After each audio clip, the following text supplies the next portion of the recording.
Bago nga tayo magsimula, isang malaking shoutout kay Mario Martir, Teodoro Alonso, Jamie Amadar, Belo Joko, Ronald Berbosidad, Edmond Cubal Supnet. Maraming salamat po sa pagsuporta sa aking maliit na channel. Marami nga ang natutuwa dito kay Justin Brownlee dahil kahit na maliit ang sahod sa Indonesia, na paglalaruan niya as sideline dahil alam naman nating lahat na itong si Justin Brownlee ay babalik pa dito sa Pilipinas sa June upang lumahok sa Olympic qualifiers.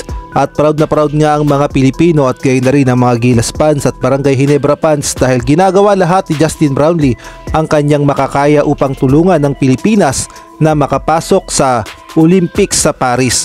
Ang sabi naman ng mga Gilas fans ay kailangan daw mag-ingat ni Justin Brownlee at wag daw masyadong karirin ang paglalaro sa Indonesia, lalong-lalo na at sideline lang ito ni Justin Brownlee.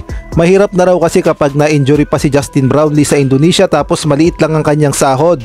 At lalong-lalo na inaabangan na siya sa PBA, sa Commissioner's Cup at kaya na rin sa Governor's Cup, kaya naman dapat daw ay chill-chill lang si Noypi sa Indonesia.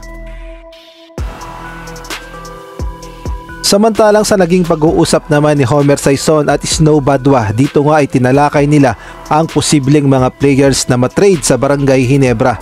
Dahil ang Barangay Ginebra nga ay nagpapalakas lalong-lalo na sa All Filipino Cup ay kailangan nga nilang makakuha ng solid na lineup at target din ng Barangay Ginebra na mag-champion sa All Filipino Cup sa PBA. At sa kanilang pag-uusap ay tinalakay nga nila itong si Stephen Holt na kursunada daw talaga ng Barangay Ginebra at ang Barangay Ginebra nga ay nagpaplano na kunin pala talaga itong si Stephen Holt, kaya naman pakinggan natin ang kanilang pag-uusap. Ito pong si Stephen Holt, no? Actually yung Terra Firma po, dalawa yung tinitignan nila na posibleng mawala dyan sa kuponan any moment now, no? Kasi ayun ang mga nakausap natin mga sources inside ang sinasabi, if there's a perfect time for the other teams to trade players, ngayon yun. Kasi umpisa pa lang yung All Filipino, no? And then they're preparing for the more crucial part ng conference. Ngayon ho yan magagalaw.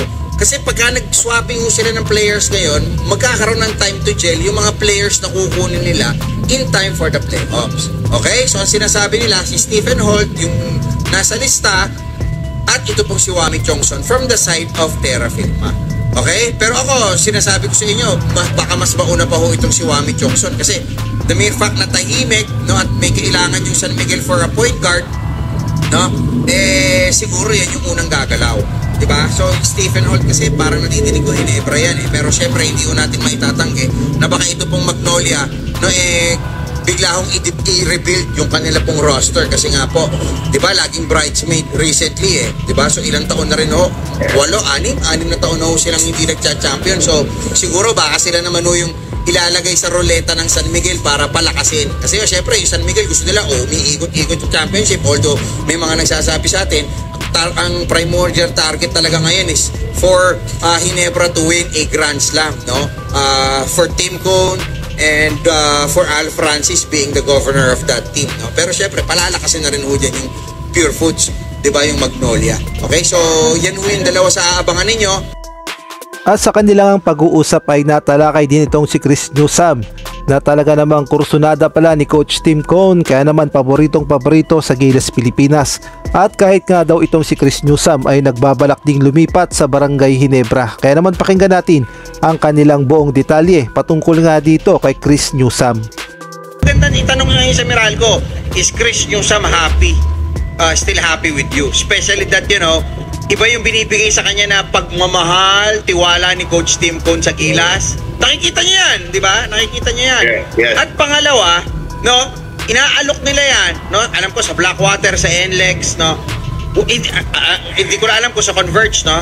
Nakalimutan ko na, that was a few weeks back Ang tanong ko kasi dyan, sino po ang magagambol sa isang player na 1 taon na lang ang live contract at po pwede nang maging eligible sa unrestricted free agent? Diba? Yes. And apart from that, ilang taon na po si Chris Newsome. Kasi kung yung Meralco po, hahanap ng player na kasing level, dito pong si Chris Newsome, kapalit dito pong si Chris Newsome, mahihirapan po silang gawin yan. Kasi unang-una, may edad na. Di ba? Pangalawa, magiging UFA siya. Pwede siyang biglang mag-declare, UFA na ako, lalaro na ako sa Ginebra. Di ba may magagawa ho yung team na sasalo? Cool. Lugi. Di ba, boss? So, Yes. So, kumbaga, losing end na itong Chris Newsome for Meralco, not unless, no, aalukin ho nila ng maganda-gandang halaga for him to stay dyan po sa team. Pero, you know, if we're going to ask, no, happy ba si Chris Newsome, hindi naman siya nagcha-champion sa Meralco? Di ba? Siyempre, yung mga player na yan, bago mag-retire, gusto rin niya makatikim ng championship bonus. Di ba? Happy ho ba siya? Kayo, tanungin ko ngayon, tingin niyo ba happy si Chris Newsome playing for Meralco na up and down, up and down, up and down? Di ba, papalit-palit ng coach? Di ba? Eh kung lilipat ho siya doon sa team na pipiliin niya, San Miguel o kaya Ginebra, pipirma siya doon. Champion agad siya, sure ball eh. 80% sure yun eh. Di ba? So kayo, ano sa tingin niyo? Sa tingin niyo ba mahihirapan ng i-trade na Meralco to at mahihirapan silang i-keep itong si Chris Newsome unless alukin ho nila to ng siguro 500, 600, 700, ewan ko lang kung magkano ba ang kontrata nito ngayon, Boss Homer? Well, sabi lang sa akin, max. So, 420. that's 500. So, 420. So, I don't know kung meron bang mga, you know, yung sabi mo, mga under the table, allegedly. So, but he's a max contract. And not only that, if you play, ang advantage kasi, if you play for the big teams, Ginebra, TNT, San Miguel, Magnolia, palagi yan nasa playoffs. So, mayroon ka mga bonuses. Bonus. Entering the playoffs, entering the quarterfinals, entering the semifinals, championship bonus.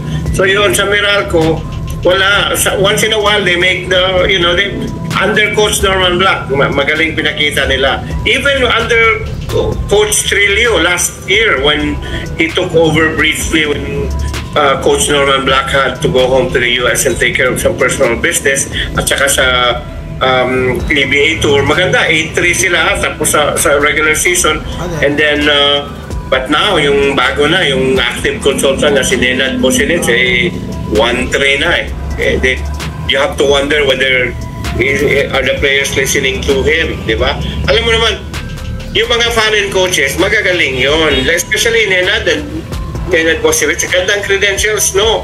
Pero problema, he had never coached in the PBA. Iba ang PBA, mga nuances personnel, referees, all that stuff. So, I don't know if this is still the honeymoon stage, pero it's not looking good. Kaya nga. 1-3 ang Meralco. Ito nga sabi ni Ariel Miracap, happiness over salary eh. Diba? Ako, sagot ko sa'yo, Kuya Ariel, happiness comes salary pagka lumipat ka. If you are Chris Newsome. Kasi sasaya ka na, kasi papasok ka lagi sa playoffs, pwede ka mag-champion, may bonus ka, ang laki na salary mo. Diba, boss? Money brings happiness. Kaya nga eh. Even if I know no people would always say money doesn't buy happiness, but if you have money, you can also choose your own misery. Yun ang advantage ng pera. So it's important also for Chris Newsome. Yun na nga, does he feel loved enough in Meralco to not move somewhere else when the time comes? Parang close itong si Chris Newsome sa mga players ng Ginebra eh. Tama ba? Of course, kasi nandoon yung mga daming film doon doon sa SMC Black, have you noticed? Oo. Yung mga SMC Black, nandoon lahat yung mga films. So, they travel on those same circles. Mikey, sina Ross, nandoon lahat, CJ Perez, di ba? Mga film nandoon, may Malonzo. So, he would be home doon, di ba? A semblance of home for him. Si Chris Newsome. But we don't know kung anong iniisip ng agent niya. Pero kung ikaw si Chris Newsome, ano gagawin mo? Boss Homer, kung ikaw si Chris Newsome.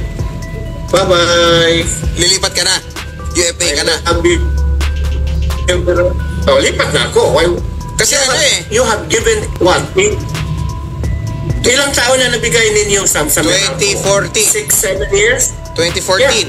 Oh, so almost 10 years. Almost 10 years. Yeah. And if he leaves, hindi siya magsabihan na umalis ka lang, nagmukhang pera, ganito. No. He left. He gave his time. He gave everything he could. walang championship. He's at the twilight of his career. So, people would even cheer for him if he leaves Meralco. And nobody would get angry at him, di ba?